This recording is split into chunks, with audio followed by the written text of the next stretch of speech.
नमस्कार श्रोते हो 12वी बोर्डाचे निकाल लागले आणि त्यानंतर अभियांत्रिकी वैद्यकीय प्रवेशासाठी ज्या CET घेण्यात आलेल्या होत्या त्या CETचे निकाल देखील आता जाहीर झालेले आहेत.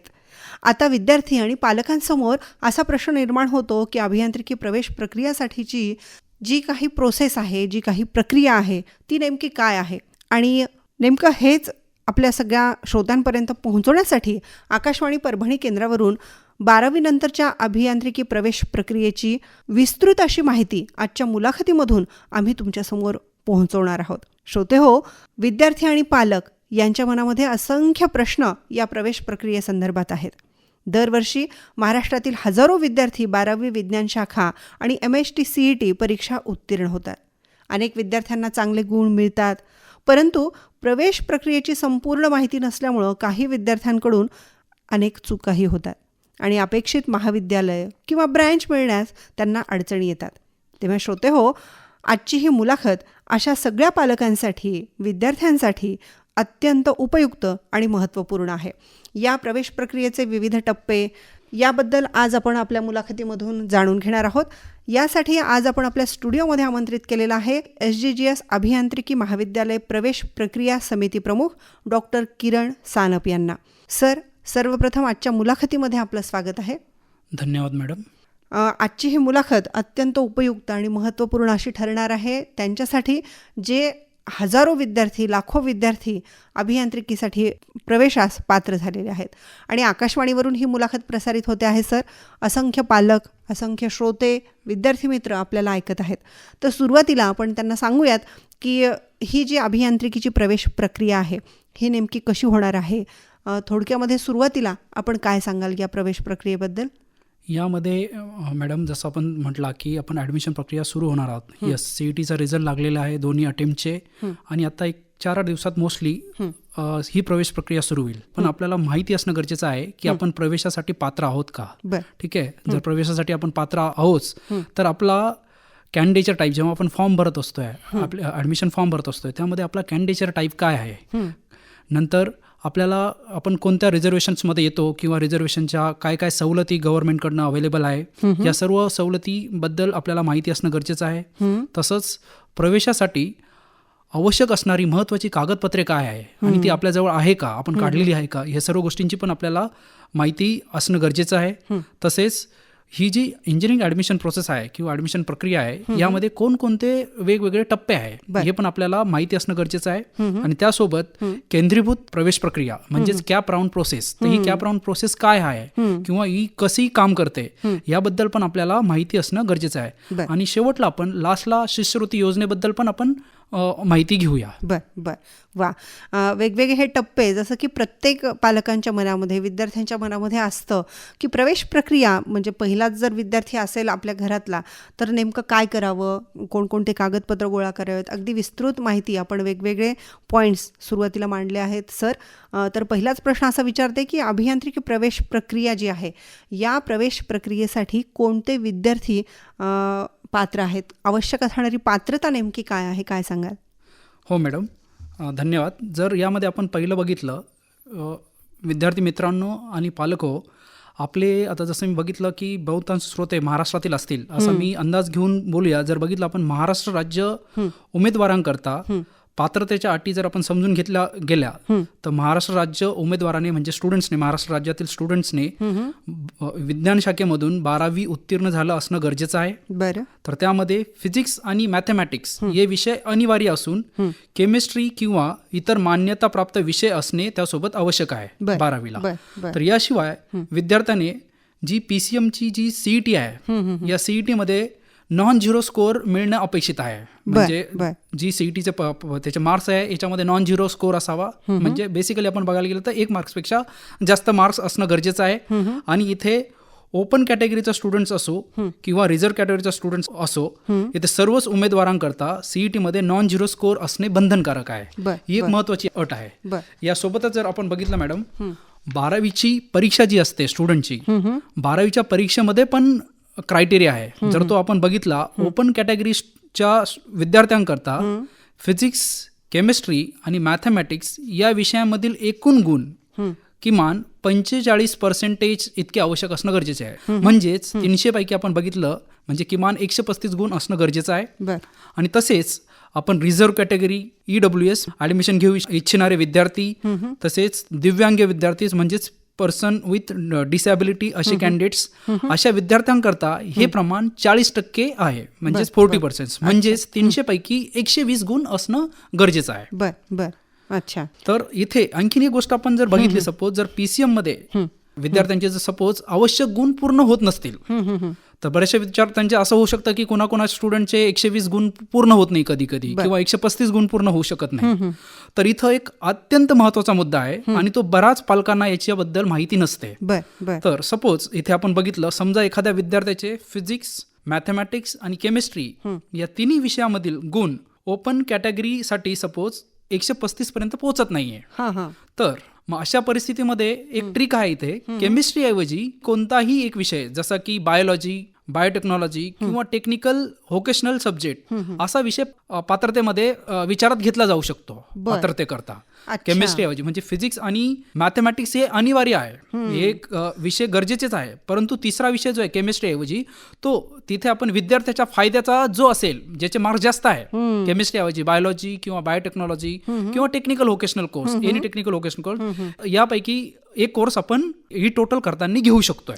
पण इथे एक आणखीन एक थोडंसं असं आहे की एखादे काही विषय हे यामध्ये 200 मार्क्सचे असतात. जसं कम्प्युटर सायन्स किंवा दुसरा टेक्निकल व्होकेशनल कोर्स हा 200 मार्क्सचा आहे. मग अशा वेळेस काय, तर अशा वेळेस आपल्याला हे विषय जे आहे यांचे डायरेक्टली गुण पकडले जात नाही. म्हणजे 200 पैकी जे मिळाले ते गुण डायरेक्टली पकडले जात नाही. तर इथं आपल्याला सर्वात प्रथम त्या गुणांचे 100 मार्कांच्या प्रमाणात कन्वर्ट करणं गरजेचं आहे. म्हणजे त्यांना म्हणजे 200 पैकी जर सपोज एखाद्या विद्यार्थ्याला 160 गुण पडलेले आहे, तर आपल्याला त्याला 160चे 100 पैकी कन्वर्ट करायचं आहे. म्हणजे 160चे ते झाले 80.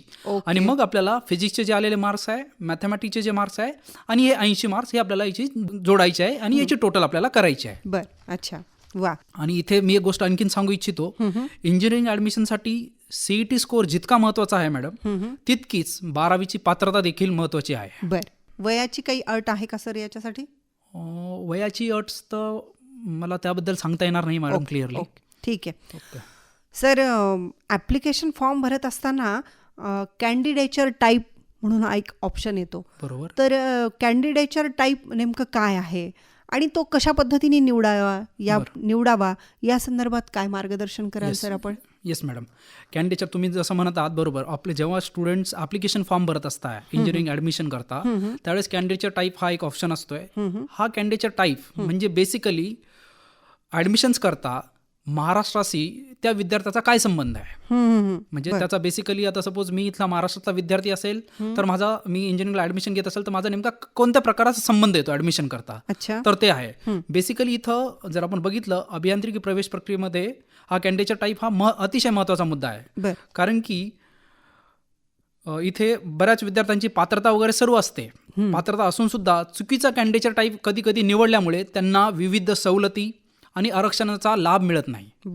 म्हणून हा विषय नीट समजून घेणे अत्यंत आवश्यक आहे. तर यामध्ये सांगायचे जर ठरले, महाराष्ट्र CET सेलने उमेदवाराचे type A, type B, type C, type D आणि टाईप E असे विविध प्रकार निश्चित केलेले आहे. यापैकी आपल्याकडील सर्वाधिक विद्यार्थी टाईप A मध्ये येतात.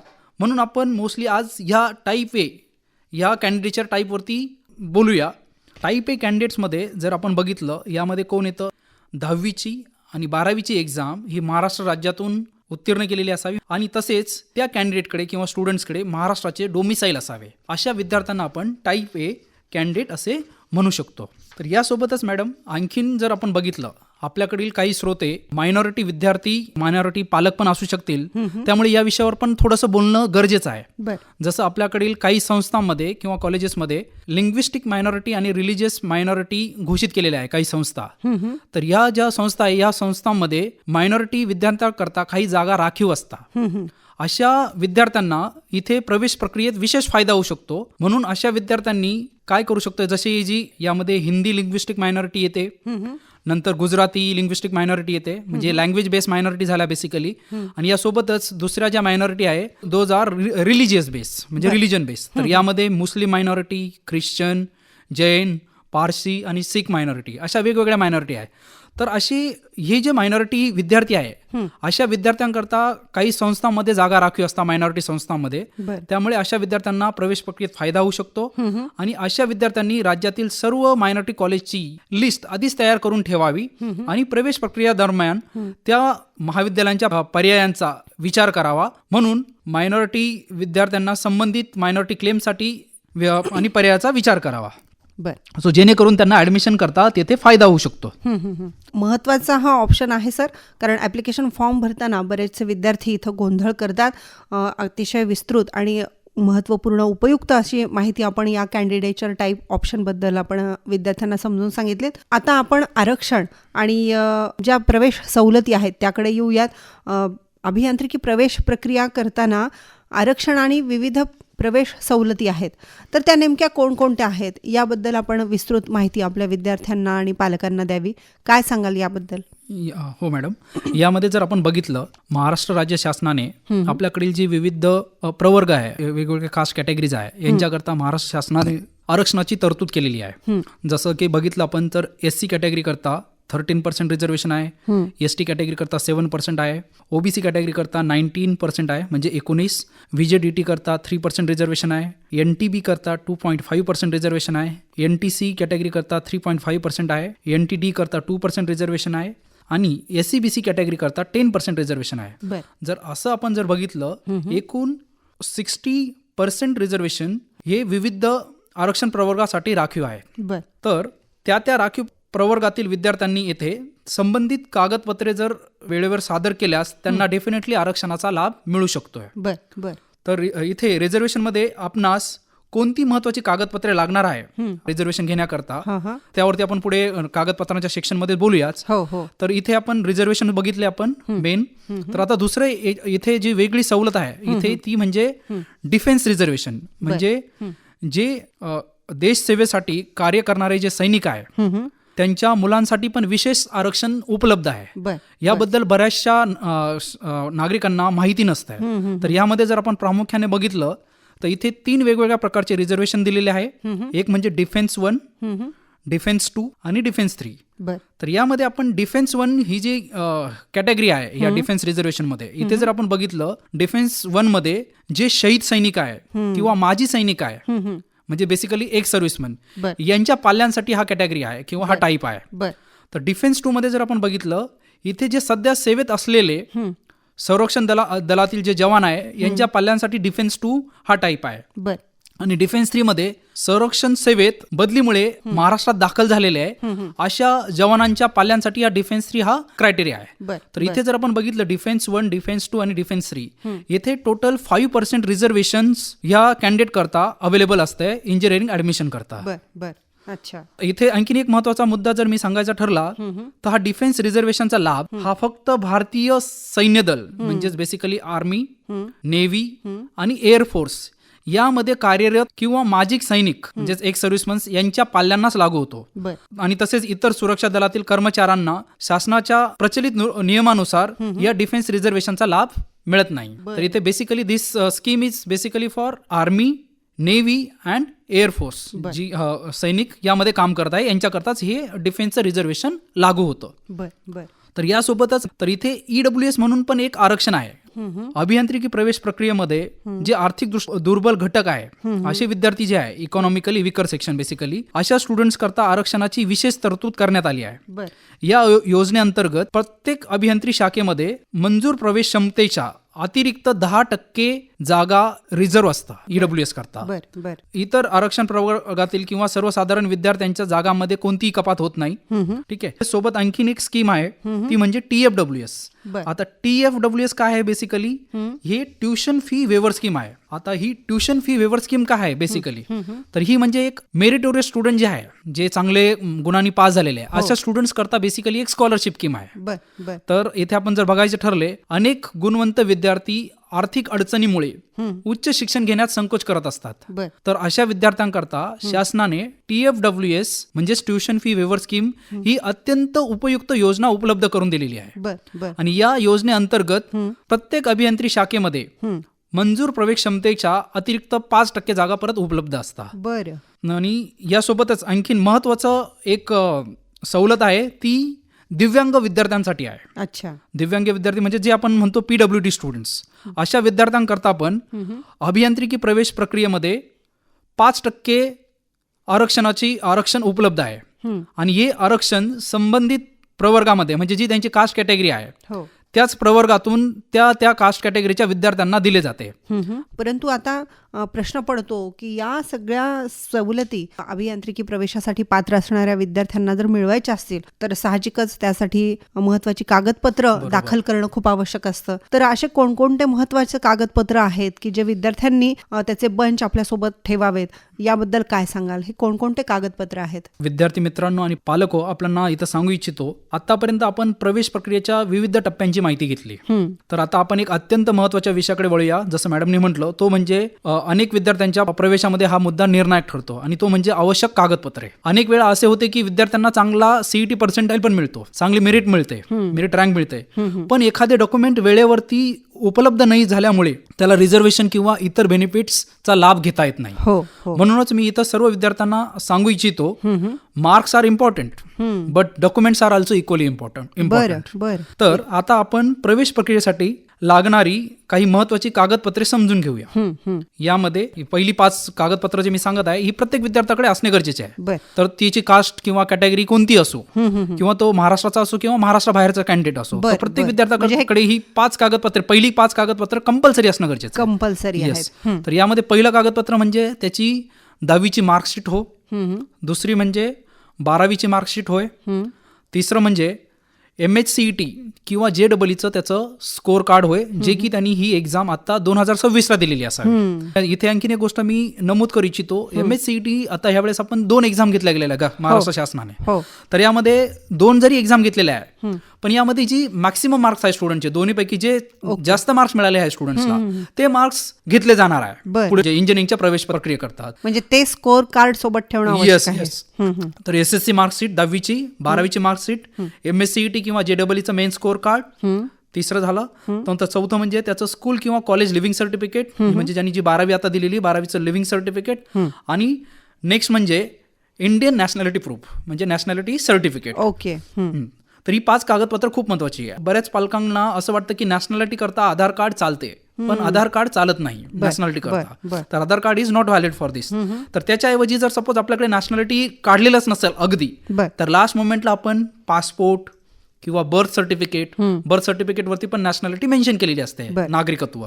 आणि तसंच किंवा स्कूल लिव्हिंग सर्टिफिकेट, जे आपल्याला त्यांचं स्कूल लिव्हिंग सर्टिफिकेट दिलं असतं त्याच्यावरती पण नागरिकत्व मेन्शन केलेलं असतंय. हे सर्टिफिकेट पण ग्राह्य धरलं जातं. हे एकदम लास्ट मोमेंटला आपण काढूनच ठेवायला हवे, पण हे लास्ट मोमेंटला नसेल तर आपण हा विचार करू शकतो.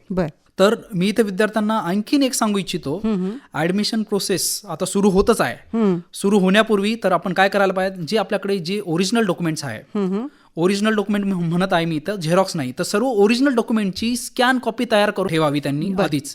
झेरॉक्सला स्कॅन करू नाही, तर ओरिजिनल डॉक्युमेंट्स पहिली स्कॅन करून ठेवावी. आणि त्याची इव्हन सर्व डॉक्युमेंटची एक झेरॉक्स आणि ओरिजिनलची एक फाईल पहिलीच तयार करून ठेवावी, जेणेकरून शेवटच्या क्षणी डॉक्युमेंट शोधायची वेळ येत नाही, घाई होत नाही. तर ही पहिलीच प्रक्रिया त्यांनी करून ठेवावी. यासोबतच जे महाराष्ट्र स्टेट मधले कॅन्डिडेट्स आहे, तर यांच्याकरता कोणकोणते अजून पुढची डॉक्युमेंट्स महत्वाची आहे, तर यामध्ये महाराष्ट्र स्टेट उमेदवाराकरता डोमिसाईल सर्टिफिकेट हे असणं अत्यंत महत्वाचं आहे. डोमिसाईल म्हणजे अधिवास प्रमाणपत्र.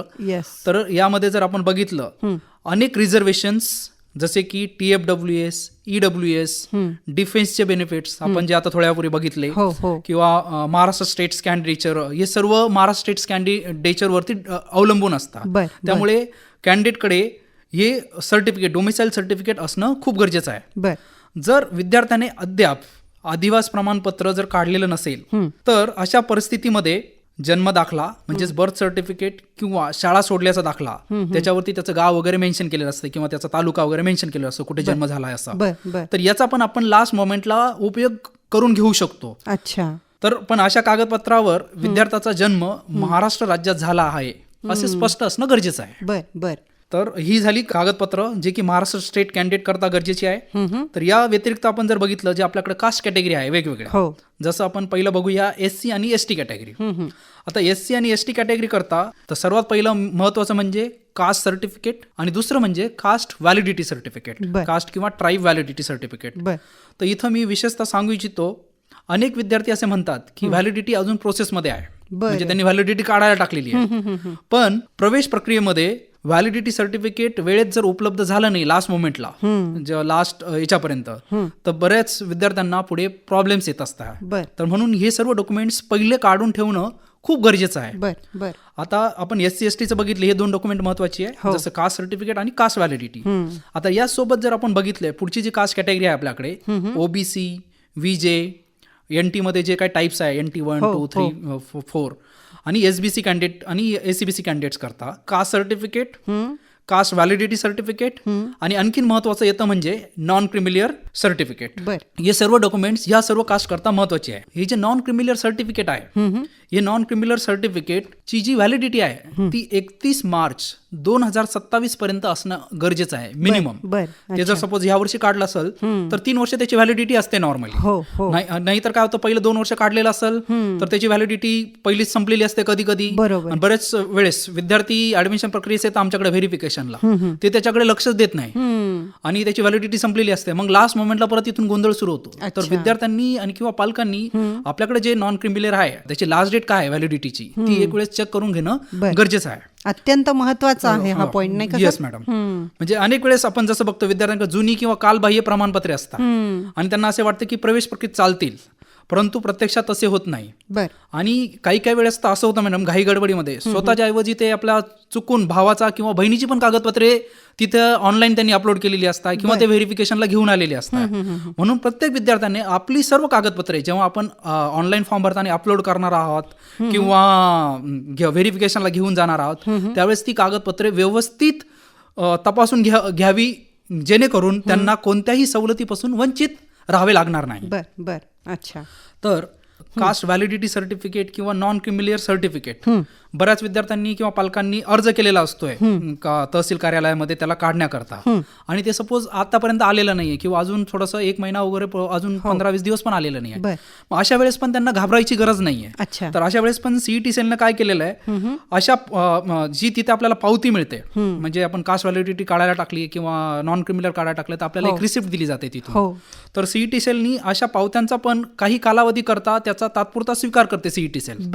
तर फायनल आणि ही जर स्वीकार करते आणि आपण त्या बेसवरती आपण ऍडमिशनच्या प्रोसेसमध्ये एंटर करू शकतो. असं नाही की आपण इमिजिएटली प्रवेशच करू शकत नाही, तर आपण प्रवेश करू शकतोय. आणि आपल्याला जो आपला फायनल कॅप राऊंड असतोय, म्हणजे कॅप राऊंडचे जे 4 राऊंड्स असतात त्याचा फायनल राऊंड जो आहे चौथा कॅप राऊंड, तर कॅप राऊंड पर्यंत, फायनल कॅप राऊंड संपण्यापर्यंत CET सेल त्याला ते कास्ट सर्टिफिकेट आणून द्यायची किंवा व्हॅलिडिटी सर्टिफिकेट आणून द्यायची मुभा देत असते.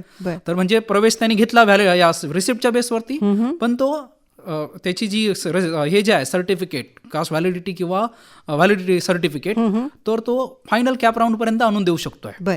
आणि तोपर्यंत म्हणजे आणून दिलं तर त्याचं ऑटोमॅटिकली ऍडमिशन पुढे कन्सिडर केलं जातं. त्याच्यामुळे तसं विद्यार्थ्यांना किंवा पालकांना एकदम जर नसेलच मिळालं आता लगेच इमिजिएटली असं घाबरून जायची गरज नाही.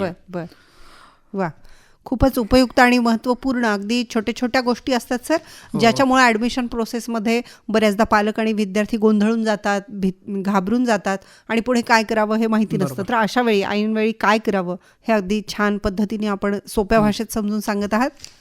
Yes madam. इथे मी आणखीन एक गोष्ट सांगू इच्छितो विद्यार्थ्यांना आणि पालकांना, की कागदपत्रांची पूर्तता शेवटच्या क्षणापर्यंत प्रलंबित ठेवू नका आणि ती वेळेत पूर्ण करा, जेणेकरून काय होईल पुढे आपल्याला ऍडमिशन प्रोसेसमध्ये कुठेही आपल्याला बाधा येणार नाही किंवा प्रॉब्लेम येणार नाही. जसं आपण बघितलं हे आरक्षणामध्ये एक सवलत आहे वेगळी, म्हणजे EWS.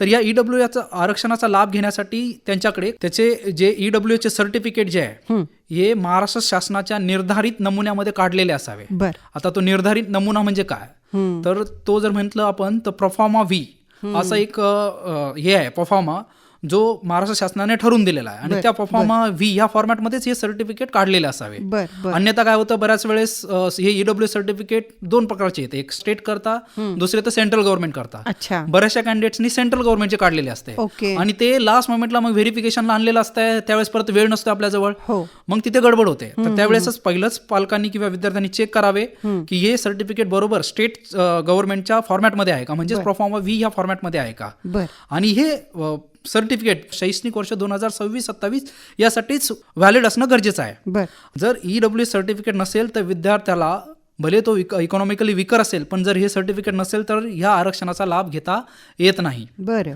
ठीक आहे.